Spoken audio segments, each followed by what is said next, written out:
Nananatili pa rin ang Pilipinas bilang low-income country base sa inilabas na bagong datos ng World Bank sa Gross Domestic Income o GNI ng mga bansa noong 2024, nakapagtala lamang ng $4,470 na gross national income per capita ang Pilipinas noong 2024. Bagamat mas mataas kumpara sa nakalipas na taon, kinapos pa rin ito ng $26 para maabot ang $4,496 na threshold na kailangan para makapasok sa upper middle income bracket.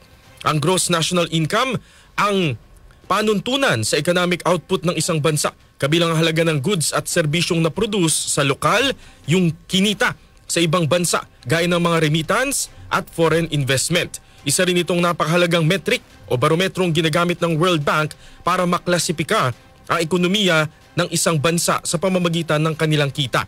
Sa press briefing sa Malacanang, sinabi ni Palace Press Officer Undersecretary Claire Castro na nananatiling positibo ang Marcos administration na makakaangat pa rin ang Pilipinas sa upper middle income status. Maganda naman po ang nagiging progreso ng ekonomiya dahil sa gumagandang gross national income per capita simula 2024. Pero muli, pag-iibayuhin pa rin po ng pamahalaan para po kung ano man ang ating ninanais ng Pangulo para po sa ating ekonomiya at para sa taong bayan, pipilitin po natin itong maabot.